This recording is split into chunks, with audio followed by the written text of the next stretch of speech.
News బులెటిన్ల ముందుగా headlines. ఘనంగా మాజీ మంత్రి కేటీఆర్ జన్మదిన వేడుకలు.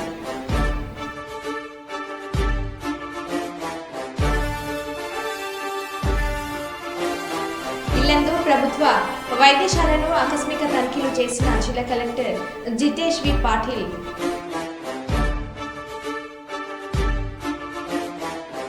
వైఎస్ఆర్ జిల్లా నూతన జాయింట్ కలెక్టర్గా బాధ్యతలు స్వీకరించిన శ్రీమతి అదితి సింగ్.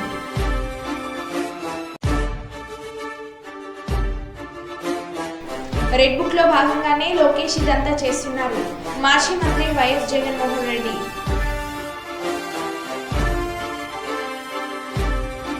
ఇక వివరాల్లోకి వెళ్తే, నిర్లక్ష్యానికి గురైన గిరిజన తండాలు 3 ఏళ్ల బాగు చేస్తాం. రోడ్లు, విద్యుత్తు, వైద్యం, విద్య వంటి మౌలిక సదుపాయాల కల్పనకు ప్రత్యేక కార్యాచరణ శాసనసభలో వెల్లడించిన ముఖ్యమంత్రి రేవంత్ రెడ్డి. తెలంగాణ రాష్ట్రం అభివృద్ధి చెందిందా లేదా అనేది మనం చర్చించుకోవాలనుకుంటే, తెలంగాణ రాష్ట్రంలో ఉన్న గిరిజనుల నివాస ప్రాంతాలకు రవాణా సౌకర్యము, తాగునీటి సమస్య పరిష్కారము, పిల్లలు చదువుకోవడానికి పాఠశాలలు ఏర్పాటు చేసినప్పుడే నిజమైన తెలంగాణ రాష్ట్రం యొక్క ఉద్దేశము నెరవేరినట్టు. ఈ మధ్యకాలంలో నేను చాలా విషయాలు, నా నియోజకవర్గంలో కూడా తమరికి తెలుసు, తమరి పక్కనే ఉంటుంది బొమ్మరాజపేట మండలం. దాదాపుగా 72 తండాలు ఉన్నాయి ఒక మండలంలో. చాలా తండాలకు రవాణా సౌకర్యం లేదు, కానీ అవి గ్రామ పంచాయతీలుగా మారినాయి. ఆ ఊర్లో పాఠశాల లేకపోయినా, ఆ ఊరికి రోడ్డు లేకపోయినా, కొన్ని తండాలలో కరెంటు లేకపోయినా మనం వాటిని గ్రామ పంచాయతీలుగా వాటికి హోదా ఇచ్చినాం. అందుకే ఈ ప్రభుత్వం నిశితంగా గమనించి ఈ తెలంగాణ రాష్ట్రంలో ఉన్న అన్ని తండాలలో గ్రామ పంచాయతీలుగా రూపాంతరం చెందిన, గతంలోనే గ్రామ పంచాయతీలుగా ఉన్న తండాలకు ఖచ్చితంగా తండాల నుంచి మండల కేంద్రానికి 100% బీటీ రోడ్డు వెయ్యాలి అని మా ప్రభుత్వం నిర్ణయం తీసుకున్నది. అందుకే రాష్ట్ర ప్రభుత్వం ప్రత్యేకమైన కార్యాచరణ తీసుకొని ఇప్పటి వరకు నిర్లక్ష్యానికి గురైన తండాలను, గూడాలను, మారుమూల ప్రాంతాలను అభివృద్ధి పదం వైపు నడిపించాలని ఈ ప్రభుత్వం భావిస్తుంది. తండాలలో, గూడాలలో విద్యుత్తు సమస్య పరిష్కారానికి, విద్య సమస్య పరిష్కారానికి, ఆ తండాల నుంచి మండల కేంద్రాలకు కనీసం ఒక్కటైనా బీటీ రోడ్డును ఏర్పాటు చేసే సమస్య పరిష్కారానికి, మండలాల నుంచి జిల్లా కేంద్రానికి మిగిలిపోయిన డబుల్ రోడ్లు ఏవైతున్నాయో వాటిని పూర్తి చేయడానికి, జిల్లా కేంద్రాల నుంచి హైదరాబాద్ నగరానికి 4 లేన్ రోడ్స్ వేయాలని ఈ రాష్ట్రంలో ఎక్కడైనా ప్రతి వాడికి ఒక మంచి రవాణా సౌకర్యం ఏర్పాటు చేయడం ద్వారా ఇవాళ పేదవాళ్ళు కష్టపడి వాహనాలు కొనుక్కుంటున్నారు, కానీ సొంత ఊరికి పోవాలంటే రోడ్డు ఉండడం లేదు. సైకిల్ మోటార్ల మీద పోయి గుంతలలో పడి కింద పడి భార్య పిల్లలతో పోతూ ప్రమాదానికి లోనై చనిపోతున్నారు. దీనికి కారణం మనం సరైన మౌలిక వసతులు ఏర్పాటు చేయకపోవడం. అందుకే రాష్ట్ర ప్రభుత్వం ప్రత్యేకమైన కార్యాచరణ తీసుకొని ఇప్పటి వరకు నిర్లక్ష్యానికి గురైన తండాలను, గూడాలను, మారుమూల ప్రాంతాలను అభివృద్ధి పదం వైపు నడిపించాలని ఈ ప్రభుత్వం భావిస్తుంది. తెలంగాణ అభివృద్ధి అంటే తండాలలో, గూడాలలో కనీస సౌకర్యాలను ఏర్పాటు చేసినప్పుడే తెలంగాణ రాష్ట్ర అభివృద్ధి జరిగినట్టు అని బలంగా మా ప్రభుత్వం భావిస్తుంది. కొత్తపల్లి గ్రామంలో మహిళలతో భువనేశ్వరి ముఖాముఖి కార్యక్రమం. ఈ కార్యక్రమంలో ఎమ్మెల్సీ కంచుల శ్రీకాంత్ మాట్లాడుతూ, కుప్పం నియోజకవర్గానికి భువనమ్మ రావడం మనకు పండగలంటుంది. చంద్రబాబు, లోకేష్ భువనమ్మ కుప్పం ప్రజలపై ప్రేమాభిమానాలు కురిపించడం మన అదృష్టం. మహిళలకు ఎలాంటి సమస్యలున్నా భువనమ్మకు వినతి పత్రంలో తెలియజేస్తే పరిష్కరిస్తారు అని అన్నారు. సర్పంచ్ రాజశేఖర్ మాట్లాడుతూ, మా గ్రామ పంచాయతీలో 2024లో మంచి మెజార్టీ వచ్చింది. మా గ్రామంలోని PHNCలో ఎలాంటి మౌలిక సదుపాయాలు లేవు. మా గ్రామంలో ఉద్యోగ ఉపాధి అవకాశాలు కల్పించాలి. మా గ్రామంలోని పాడి రైతులకు బ్యాంక్ బ్రాంచ్ ఏర్పాటు చేస్తే చాలా ఉపయోగంగా ఉంటుందని అన్నారు. భువనేశ్వరి మాట్లాడుతూ డిఎస్సీపై చంద్రబాబు తొలి సంతకం చేసి మీకు మేలు చేయడం చాలా సంతోషం. కుప్పంలోని మిగిలిన నిరుద్యోగులకు ప్రత్యేక మేనిఫెస్టోలో పెట్టిన అంశాల ద్వారా ఉద్యోగ ఉపాధి అవకాశాలు కల్పిస్తారని అన్నారు. రానున్న కాలంలో మీ ప్రతి కష్టంలోనూ మీకు తోడుగా ఉంటాను, మీ సమస్యలను పరిష్కరిస్తాను. కుప్పం నియోజకవర్గంలో ప్రతి ఇంటికి మంచినీటి కుళాయిలు, రోడ్లు అందుబాటులో, పాఠశాలలు వంటి మౌలిక సదుపాయాలను తీసుకురావడానికి చంద్రబాబు, లోకేష్ ప్రయత్నిస్తున్నారు. కుప్పం అభివృద్ధి కోసం ప్రత్యేక అధికారిని చంద్రబాబు నియమించారు అని అన్నారు. అలాగే కొంతకాలం నుండి నూలుకుంట గ్రామానికి చెందిన కరిసిద్దప్ప అనే వ్యక్తిపై ఏనుగు దాడి చేసింది. ఈ దాడిలో కరిసిద్దప్ప తీవ్రంగా గాయపడ్డారు. కరిసిద్దప్పకు అటవీశాఖ నుండి పరిహారంగా వచ్చిన 88,745 రూపాయల చెక్కును నారా భువనేశ్వరి అండ్ కొత్తపల్లి గ్రామంలో అందించారు. ఈ కార్యక్రమంలో అటవీశాఖ సిబ్బంది కూడా పాల్గొన్నారు. చెప్పారు ప్రతి ఇంటికి నీళ్ళ కొళాయి, అట్లానే గ్రామాలకి రోడ్లు కానీ, కరెంట్లు కానీ, స్కూళ్ళు కానీ 2-3 స్కూళ్ళు దూరంగా ఉండేవన్నీ మూసిపట్టడం జరిగింది. అవి కూడా తప్పకుండా తెరిచి అక్కడ టీచర్లు కూడా రావట్లేదు అన్నారు, ఎందుకంటే స్కూల్స్ లోపలికి ఉన్నాయని. ఆ స్కూల్స్ కూడా లోకేష్ అంటాం ఏమైనా స్పెషల్ ఇన్సెంటివ్ ఏమన్నా ఎక్స్ట్రాగా ఇచ్చి ఆ దూరపు స్కూల్లోకి మన టీచర్ని పంపించేటట్టు ఆలోచిస్తానని ఆయన చెప్పారు. సో తప్పకుండా ప్రతి గ్రామానికి ఏమి కావాలో తప్పకుండా చంద్రబాబు నాయుడు గారు చూస్తారు. దానికోసం స్పెషల్ ఆఫీసర్ని ఆయన మొన్న తీసుకొచ్చారు. మీ ప్రాబ్లమ్స్ అన్నీ ఆయన చూసుకుని గ్రామానికి ఏం కురుక్షేత్రంలోకి పంపించింది మహిళలు. వాళ్ళకి ముందల మనం జోహార్ అని చెప్పాలి. ఇంకా చంద్రబాబు నాయుడు గారి గురించి నేనేం మీకు ఎక్కువ చెప్పక్కర్లేదు, ఎందుకంటే ఆ నమ్మకంతోనే ఆయన్ని 8 సార్లు మీరు గెలిపించారు. అదే కాకుండా ఆయన ఏ నియోజకవర్గానికి కూడా ఆయన స్పెషల్ మేనిఫెస్టో అనేది తీసుకురాలేదు. మన కుప్పం నియోజకవర్గానికి ఆయన స్పెషల్ మేనిఫెస్టో అనేది తీసుకొచ్చారు. ఎందుకంటే మనందరికీ తెలుసు, మన బిడ్డలు తల్లిదండ్రుల దగ్గర నుంచి దూరంగా చెన్నై, తమిళనాడు, కర్ణాటక అటంతా వాళ్ళ ఉద్యోగాల కోసం కొత్తపల్లి, తర్వాత నడుమూరు, వీళ్ళందరూ పైపాల్యం బూతులు, వాళ్ళందరికీ నా హృదయపూర్వక నమస్కారాలు. ఎందుకంటే పోయిన ఎలక్షన్లో మైనస్ ఉన్నా కూడా ఈసారి మీ భవిష్యత్తు కోసం మీకు ఇట్లా భయపడతా బ్రతకూడదు, మనకి స్వాతంత్రం ఉండాలి, మన భూములు మనం రక్షించుకోవాలని మీరందరూ కలిసి ఈ బూతుల్లో మీరు మెజారిటీ తీసుకొచ్చారు. దానికి కూడా మీ అందరికీ జోహార్లు. తర్వాత చంద్రబాబు నాయుడు సూపర్ 6 అనేది అనౌన్స్ చేశారు ఎలక్షన్ ముందల. మహిళలకి, ఎస్పెషలీ మహిళలకి చాలా హామీలు ఇచ్చారు. తప్పకుండా ఆయన అవన్నీ తీసుకెళ్తారు. యువకులకి 20 లక్షల ఉద్యోగాలు అన్నారు. తప్పకుండా అది కూడా ఆయన తీసుకొస్తారు. ఎందుకంటే రేపు యువకులే మన రాష్ట్రాన్ని కానీ దేశాన్ని కానీ ముందుకు తీసుకెళ్ళాలి, మన యువకులు. అదే కాకుండా మన తెలుగుదేశం బిడ్డలకి, తెలుగుదేశం ఆడపడుచులకి ప్రతి ఒక్కరికి పేరు పేరున నా హృదయపూర్వక నమస్కారం.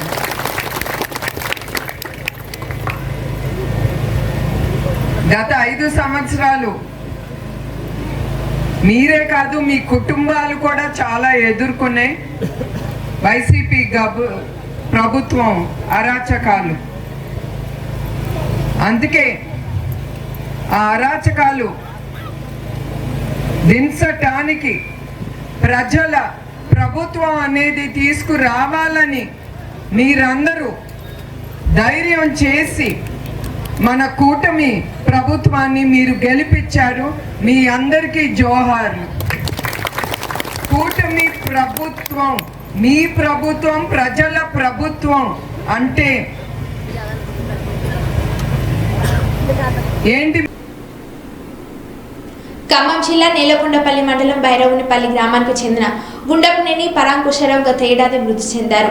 తండ్రి జ్ఞాపకార్థంగా తన కుమారులు గుండపనేని రామచంద్రరావు, గుండపనేని లక్ష్మణరావులు ఆంధ్రప్రదేశ్ రాష్ట్రంలోని ఎన్టీఆర్ జిల్లా తిరువూరులో తండ్రి పరాంకుశరావు సజీవంగా నిలిచి ఉన్నట్లుగా సహజత్వం ఉట్టిపడేలా నిలువెత్తు విగ్రహాన్ని తయారు చేయించి తమ పొలం వద్ద ప్రత్యేకంగా నిర్మించిన గదిలో ఏర్పాటు చేశారు. రోడ్డు పక్కనే విగ్రహాన్ని ఏర్పాటు చేయడంతో అటువైపుగా వెళ్లేవారు విగ్రహాన్ని ఆసక్తిగా చూస్తున్నారు. కంటే ఇలాంటి కొడుకుల్ని కనాలి అంటూ గొప్పగా చెప్పుకుంటున్నారు. తండ్రిపై ఎంత ప్రేమను చూపుతున్న కుమారులను గ్రామస్తులు అభినందిస్తున్నారు. తల్లిదండ్రులకు భోజనం పెట్టని పిల్లలు ఉన్న ఈ రోజుల్లో తండ్రి గుర్తుగా భారీ విగ్రహాన్ని ఏర్పాటు చేసి పలువురు మన్ననలను పొందుతున్నారు.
దొరవారు విడిచావా మమ్మందరినీ దొరవారు, నేల రాలిన పువ్వా మల్లి పూయలేవా, మాకొక్కసారి రావా, నేల రాలిన పువ్వా మల్లి పూయలేవా, మా గుండెలు పిండిన మరణమా.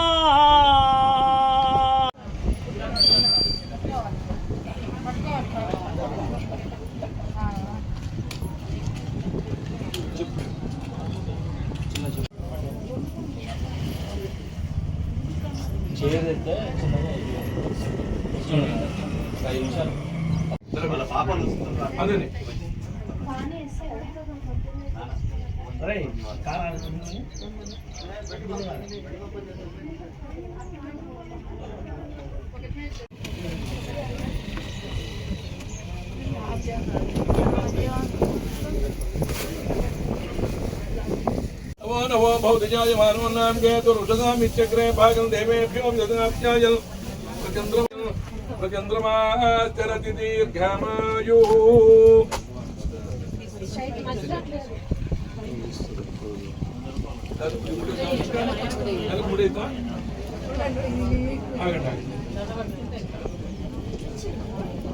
कुमार सरिपोయిందా ఇప్పుడు ఏమంటారా ముందు లాగమా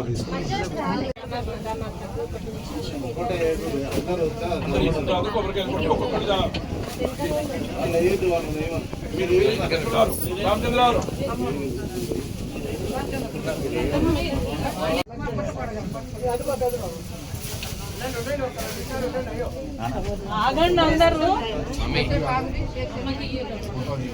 వారందరినీ కుటుంబ సభ్యుల్ని మనం అభినందించవలసిందిగా మనం అవసరం ఉన్నదని మరొకసారి తెలియజేస్తున్నాను.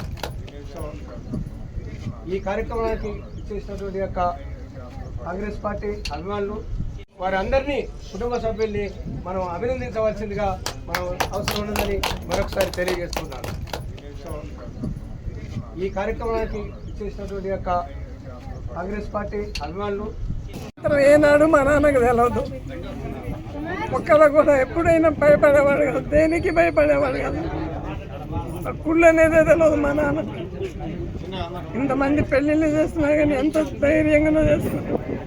నా పెద్ద బిడ్డ మగ పిల్లగాడైతే నేను ఎట్లా ఉంచుతున్నా ఊరిని అనేవాడు ఎప్పుడైనా సరే. మా నాన్న ఎప్పుడు అనేవాడు నా పెద్ద బిడ్డ మగవాడు కాలేదని ఎంతో అనుకునేవాడు. సమానం మా నాన్నగారు. అందుకే గుడి కట్టి నేను రోజు పూజ చేసి దేవుని లెక్క చూడాలని చెప్పి నా సంకల్పంతో ఈ విగ్రహాన్ని ఏర్పాటు చేశాను. హాజరైన బంధుమిత్రులు మరియు గ్రామ ప్రజలు, వారితో కలిసి జీవనం కొనసాగించిన, బైరోన్పల్లిలో జీవనం కొనసాగించిన వ్యక్తులు, పెద్దలు అందరికీ మా మామగారి కుటుంబం తరపు నుంచి అందరికీ ధన్యవాదాలు తెలుపుతున్నాము.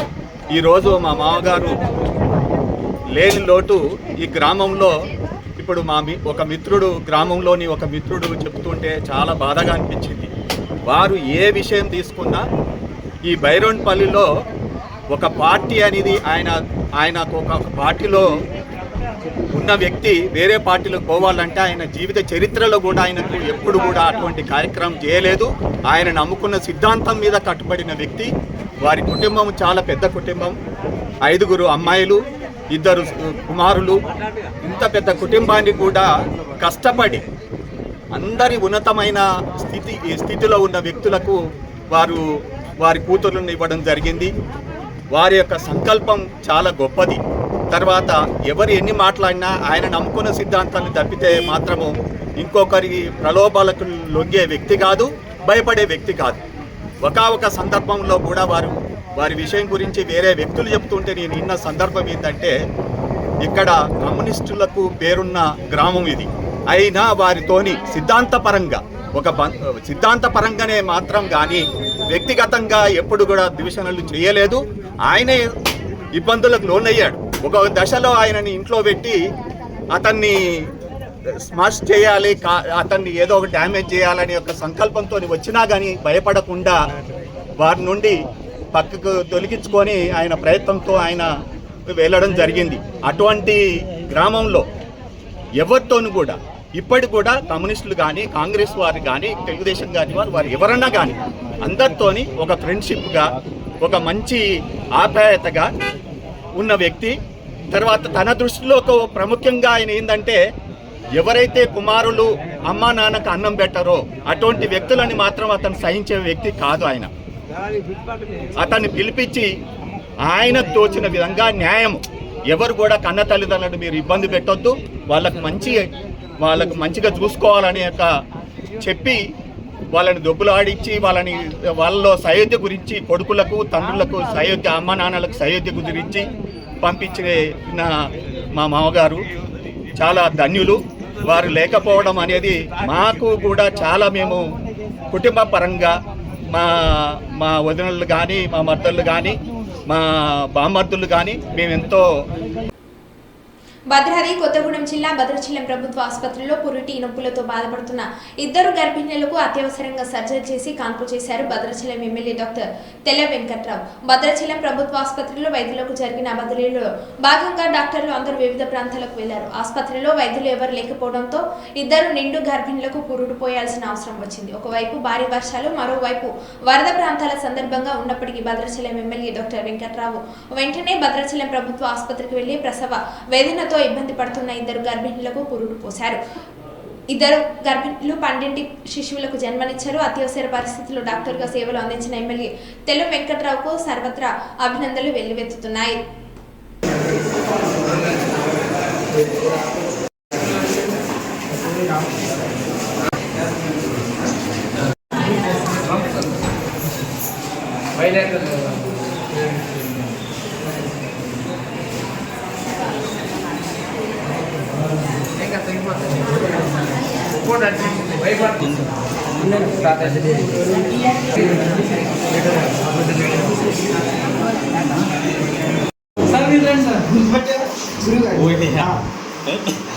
మంచిది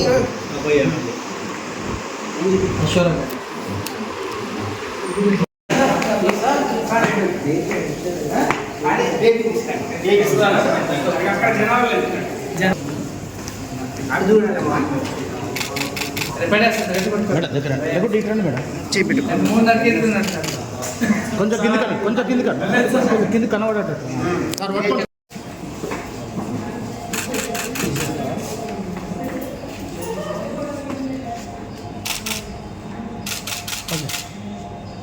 భద్రాచలం ఏరియా ఆసుపత్రి చక్కటి వేడుకకు ఒక వేదికగా నిలిచింది. భద్రాచలం ఎమ్మెల్యేగా ఉన్న తెల్లం వెంకటరావు గారు స్వతహాగా వైద్యుడు. ఆయన భద్రాచలం ఆసుపత్రిలో ఇద్దరు గర్భిణీలకు కాన్పులు చేసి ఇద్దరు గర్భిణీలకు కాన్పులు చేశారు. ఈ వేడుక అంటే ఆసుపత్రిలో గైనకాలజిస్టుల కొంత కొరత ఉండడం, స్వయంగా ఆసుపత్రి సిబ్బంది ఆయనకు సమాచారం అందించడంతో స్వయంగా ఎమ్మెల్యేగా ఉన్న ఆయనే స్వయంగా హాస్పిటల్కి వచ్చి ప్రభుత్వ ఆసుపత్రికి వచ్చి కాన్పులు చేశారు. ప్రస్తుతం మనతో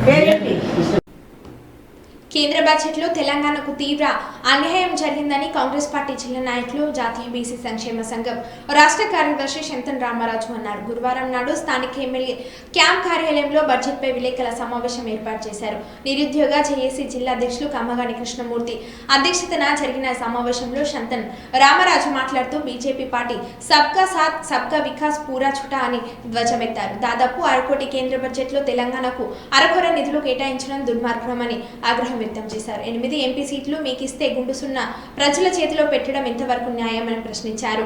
అత్యవసర మార్కులతో పాస్ అయిన మోడీ తన కుర్చీని కాపాడుకునేందుకు తమ దోస్తులున్న రాష్ట్రాలకు ఎక్కువ నిధులు ఇచ్చి కాంగ్రెస్ పాలిత రాష్ట్రాలకు మొండి చేయి చూపడం ప్రజాస్వామ్యానికి గొడ్డలి పెట్టుగా అభివర్ణించారు. ముఖ్యమంత్రి రేవంత్ రెడ్డి నాయకత్వంలో రాష్ట్ర సంక్షేమ పథకాల ద్వారా ప్రజలకు బంగారు బాట వేస్తుంటే కేంద్రం నిధులు ఇవ్వకుండా ప్రజల్ని వంచిస్తుందని అన్నారు. అసలు బడ్జెట్లో తెలంగాణ ప్రస్తావన లేకపోవడం ఏంటని, అసలు తెలంగాణ భారత్లో భాగం కాదని సూటిగా ప్రశ్నించారు.